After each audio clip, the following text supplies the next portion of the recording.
اعوذ باللہ من الشیطان الرجیم بسم اللہ الرحمن الرحیم۔ عزیز طلباء السلام علیکم۔ آج کا ہمارا موضوع سبق نمبر 6 اوور کوٹ، سال اول کا چھٹا سبق اوور کوٹ ہے، جس کے مصنف کا نام غلام عباس ہے۔ یہ سبق جاڑے کی چاندنی سے لیا گیا ہے، یعنی اس کے ماخذ جاڑے کی چاندنی غلام عباس کی بہت ہی معروف کتاب جاڑے کی چاندنی افسانہ ہے، وہاں سے لیا گیا ہے۔ افسانے کو انگلش میں شارٹ سٹوری بھی کہا جاتا ہے۔ زیادہ تر افسانے جو ہیں وہ غریبوں اور امیروں کے فرق کرنے کے لیے لکھے جاتے ہیں۔ اس سبق کے اندر بھی غلام عباس جو مصنف ہیں، انہوں نے ایک غریب آدمی کا ذکر کیا ہے کہ وہ لڑکا ایک غریب ہے لیکن وہ امیروں کی برابری کرنے کی کوشش کر رہا ہے، یہ افسانے میں بتایا گیا ہے۔ اوور کوٹ کے خلاصے کی جانب آتے ہیں۔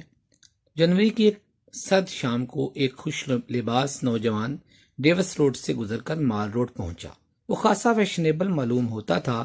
اس نے بادامی رنگ کا کوٹ، سر پر ہیٹ، گلے میں سلک کا گلو بند اور ایک ہاتھ میں بیٹ کی چھڑی پکڑ رکھی تھی، جسے وہ مزے میں آ کے گھمانے لگتا۔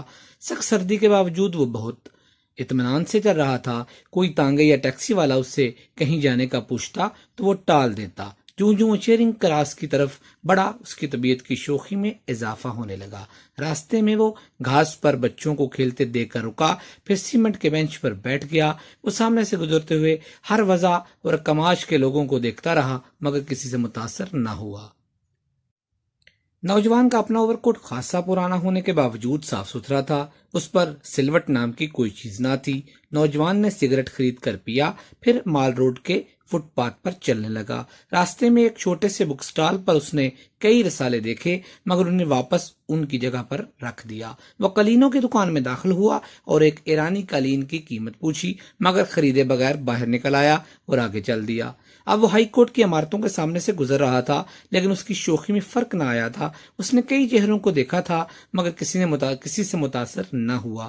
چلتے چلتے وہ سڑک پار کرنے لگا۔ ابھی اس نے آدھی سڑک ہی پار کی ہوگی کہ اینٹوں سے بھری ایک لاری اسے کچل کر میکلوڈ روڈ کی طرف نکل گئی۔ لوگ اسے کسی طرح کار میں ڈال کر ہسپتال لے گئے۔ ڈیوٹی پر موجود نرسوں نے اسے سنگ مرمر کے میز پر لٹا دیا اور اس کے کپڑے اتارنے لگیں، مگر یہ دیکھ کر وہ حیران رہ گئیں کہ نوجوان نے اوور کوٹ کے نیچے صرف بنیاد پہن رکھا تھا۔ پھٹی ہوئی پتلون کو ایک پرانی ٹائی سے باندھا ہوا تھا اور چمکدار بوٹوں کے اندر دونوں پاؤں کی جرابیں ایک دوسرے سے مختلف تھیں، جن میں سے اس کی میلی ایڑیاں جھانک رہی تھیں۔ اس وقت تک نوجوان دم توڑ چکا تھا۔ اس کے اوور کوٹ کی جیب سے سیاہ کنگا، ایک رومال، 6.5 آنے، آدھا سگریٹ، ڈائری، گراموفون ریکارڈ کے ماہانہ فہرست اور کچھ اشتہار نکلے، لیکن افسوس کہ اس حادثے میں اس کی چھڑی کہیں کھو گئی۔ یہ اوور کوٹ کا خلاصہ تھا۔ امید ہے آپ کو سمجھ آ گئی ہوگی۔ یہ امتحانی نقطہ نگاہ سے بہت اہم ہے۔ اللہ میرا، آپ کا، ہم سب کا حامی و ناصر ہو۔ السلام علیکم ورحمۃ اللہ وبرکاتہ۔